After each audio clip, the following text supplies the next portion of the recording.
If you see a 1950s motorcycle in a museum today, it looks like a masterpiece. If you saw it in 1954, it was likely being revved against a brick wall by a frustrated cop who just wanted his bicycle back. From fiberglass skin rashes to engines that required your wife to be out of the house before you used the oven for parts, these 12 motorcycles redefined the word unreliable.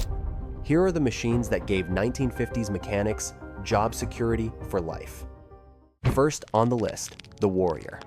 Now, Indian was legendary for those massive, heavy V-twins, but by the late 1940s, they decided to pivot.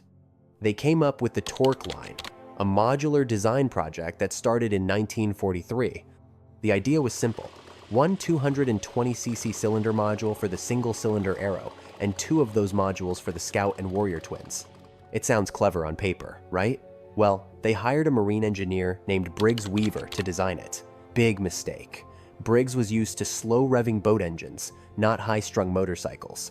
When the legendary Triumph designer Edward Turner saw the blueprints, he famously said they were much too light to hold together. He took one look at those tiny main bearings and basically predicted the funeral before the first bike was even sold. Turner was spot on.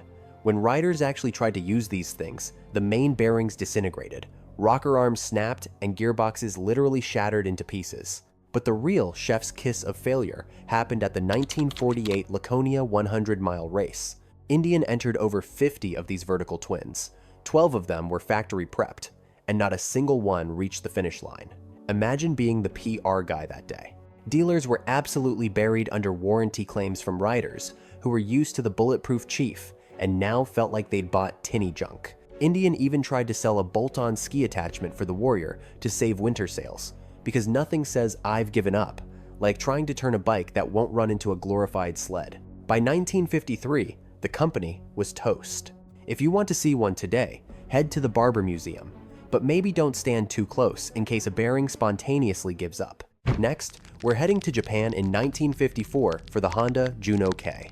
Usually we think of Soichiro Honda as a total genius, but the Juno was his hold my beer moment. He wanted to build the world's most advanced scooter to crush the competition.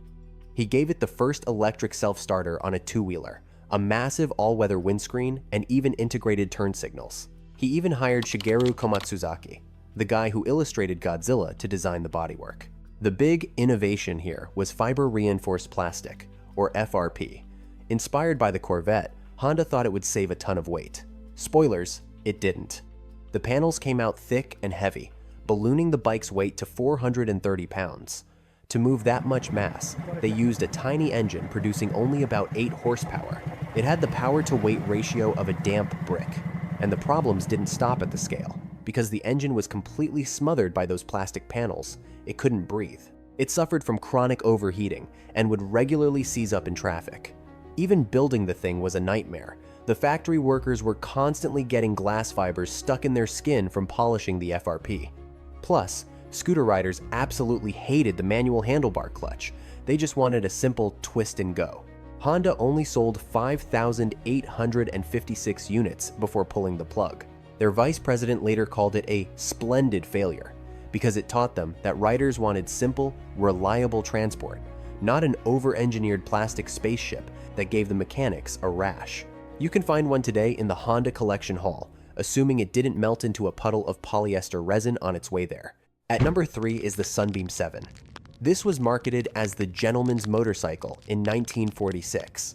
The goal was to build a bike with car-like refinement.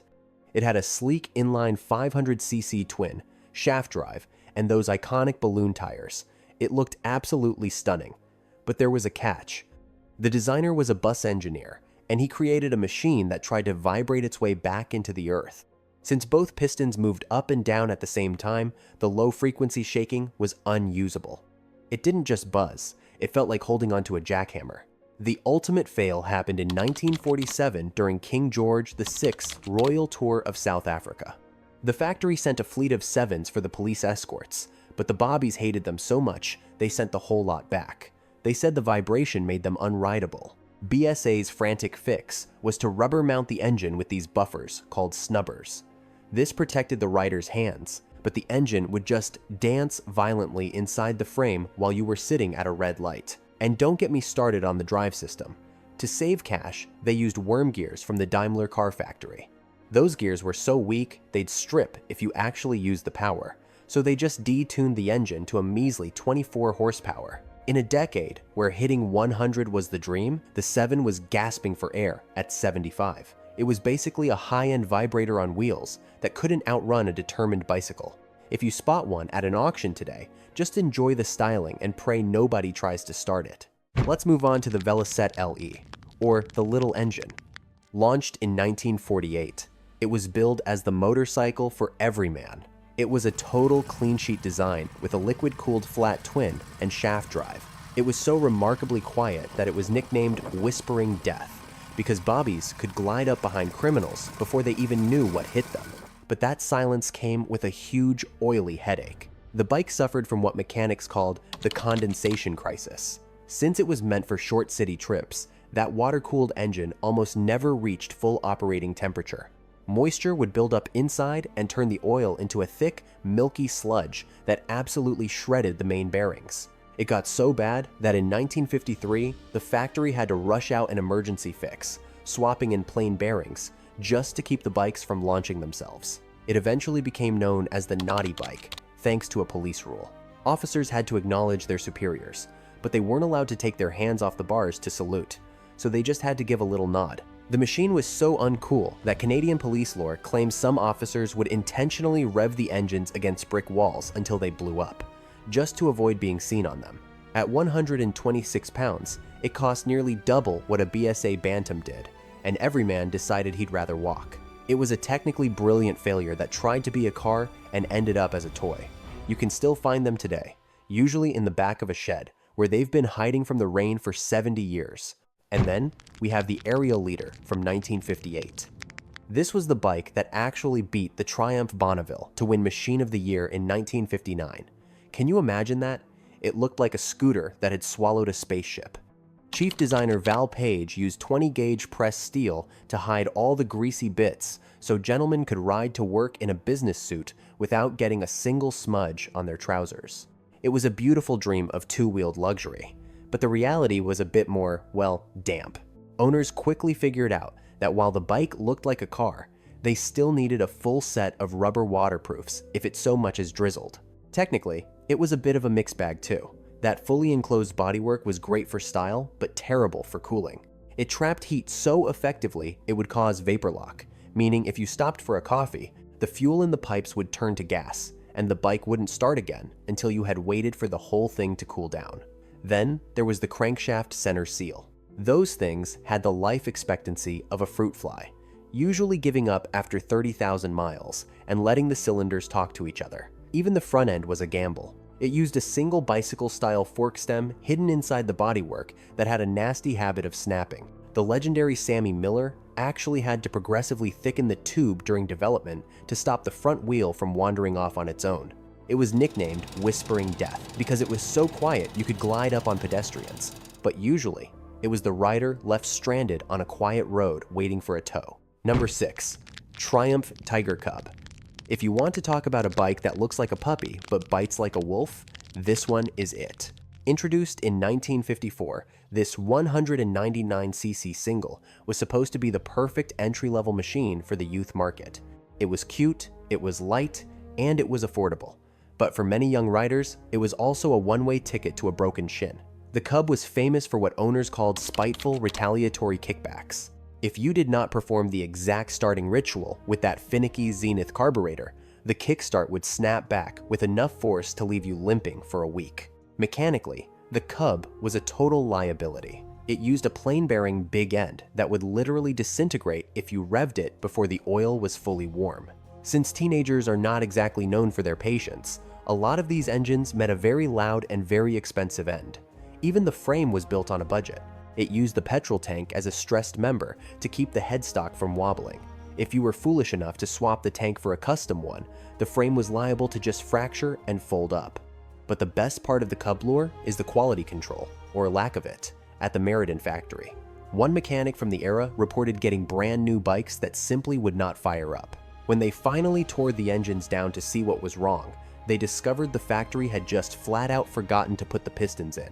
If you see one of these in a museum today, it looks like a treasure, but back then, it was mostly a way to learn how to walk everywhere. Moving right along to number 7, we have the BSA C-15. Released in 1958, this was their big leap into unit construction. But for owners, it felt more like a dive into a pool of oily frustration. If someone asks you how C-15 is, you have to mention the distributor clamp nightmare. It was a $2 part that lived in the absolute depths of the engine. If that thread gave up, you didn't just fix it. You had to rip off the exhaust, the foot pegs, the outer and inner covers, and basically half the gearbox just to touch the thing. There are stories of grown men reduced to tears in their workshops over that one bolt. It gets weirder though. BSA actually had to publish warnings telling owners not to stick their fingers into the pushrod access hole while they were turning the engine over. Apparently, people were losing digits trying to line things up. And the frame was another joke. They called it the swan neck, but it was about as structurally sound as a wet cardboard box. One little tip over or a minor collision, and the headstock would twist out of alignment, leaving your forks looking like they were trying to steer around a corner while you were trying to go straight. On top of that, the 10-pole electrical switch was a total routing disaster around the battery, and the speedometer cable was angled so poorly it would usually snap within a few thousand miles. With only 15 horsepower, it was already being left in the dust by the new Japanese twins. It was a bike that taught you everything about being a mechanic, mostly because it was usually in pieces. Next up is the Douglas Dragonfly, which is basically the definition of industrial irony. Back in 1954, the Douglas factory was on its last legs, so they decided to go big at the Earl's Court Show. They put the Dragonfly on this massive, high-tech display stand featuring a giant micrometer to convince everyone the bike was built with surgical precision. It worked, too. People were excited, but there was one tiny problem. The company was so broke they couldn't actually afford to start production for another 9 months. By the time the first bikes finally reached the showrooms, the momentum was gone, and the public had moved on to the next shiny thing. The bike itself earned the nickname the Overweight Swan. It was physically much larger and heavier than any Douglas that came before it, hitting 365 pounds. But it didn't have any more power to move that extra mass. You had about 17 horsepower to play with, which made the acceleration feel what owners politely called languid. In reality, you were about as fast as a determined turtle. The engine was also notorious for being a noisy neighbor, with a top-end whine that could be heard from 2 blocks away. Douglas did get some things right, like hiring the Reynolds Tube Company to build a very modern arc-welded duplex frame. It gave the bike a ride so smooth it was compared to a car, but the brakes were so dismal you had to start thinking about stopping 5 minutes before you actually reached the intersection. Only about 1,600 were ever built before Douglas threw in the towel and started selling rebadged Vespa scooters. It's a stylish curiosity today, but it's a sad reminder of what happens when your marketing team is faster than your bank account. Coming in at number 9, Harley-Davidson Lightweight Series. Now, most people today just call these things Hummers, but that name actually belonged to a specific budget model from 1955. The whole family started with the 1948 Model S 125, which was not even an American design. It was actually taken from the Germans after the war as part of reparations. It was basically a German DKW with a Harley badge slapped on the tank.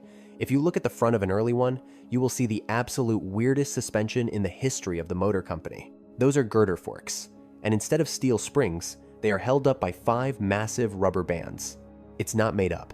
It worked okay for a few months, but then the rubber would get dry and snap while you were hitting a pothole at 40 miles per hour. Since the factory stopped making those bands in the early 60s, owners had to get real creative just to keep the front end from collapsing. The engine was a tiny one, 25 cubic centimeter 2-stroke, that put out exactly 3 horsepower. You had to mix the oil right into the gas tank, and if you forgot, the engine would melt into a lump of iron before you reached the end of the block. But hey, it got 90 miles to the gallon. For a paperboy in the late 1940s, this was basically a fighter jet. It was cheap, light, and just fast enough to get you to school on time. Just watch out for those dry-rotted suspenders. At number 10, the Vincent Black Prince. Launched in 1955, this was Philip Vincent's big Hail Mary pass to save his company.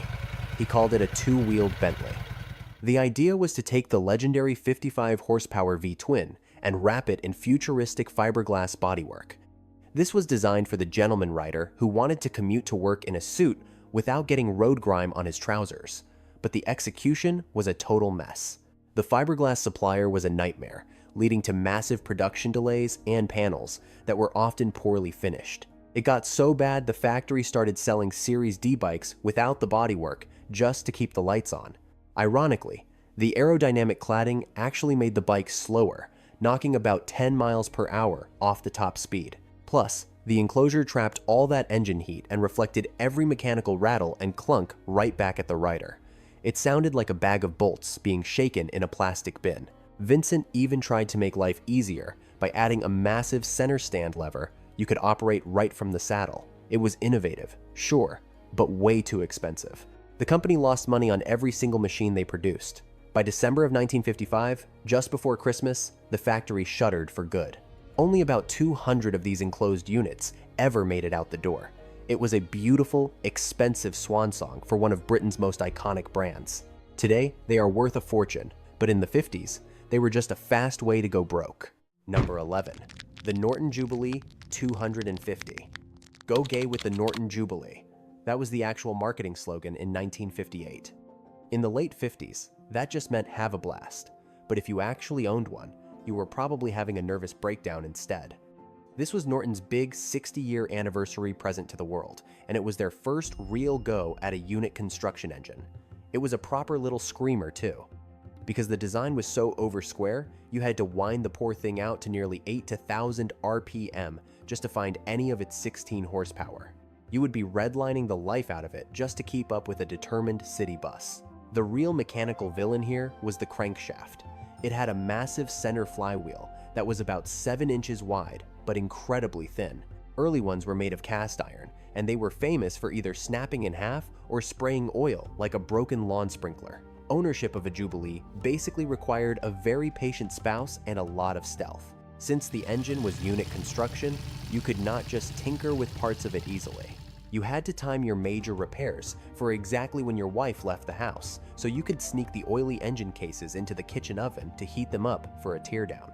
There is also a legendary bit of lore about a rider who pulled away from a green light with all the confidence in the world, only to have the entire back half of his gearbox literally fall off into the road. His mates behind him apparently did not stop laughing for an hour. It was a bike that promised a party, but usually ended with a long walk home and a kitchen that smelled like 80 weight gear oil. If you spot one today, check the crank twice before you try to celebrate anything. Last, and certainly not just the worst, Triumph 3 TA21. Edward Turner decided that in 1957, to celebrate Triumph's 21st birthday, he would build a bike for the clean-cut commuter. He called it the 21, but everyone else called it the bathtub. Why? Because the entire back half of the machine was wrapped in a massive metal enclosure. On paper, it was genius. You could ride to the office in a nice suit and not get any road muck on your trousers. In reality, it was a mechanic's worst nightmare. Trying to adjust a chain or even get to the rear wheel involved so much sheet metal removal that most owners ended up with bloody knuckles and a whole new vocabulary of swear words. The American market absolutely hated it. They thought it looked like a glorified scooter and was basically offensive to anyone with a pulse.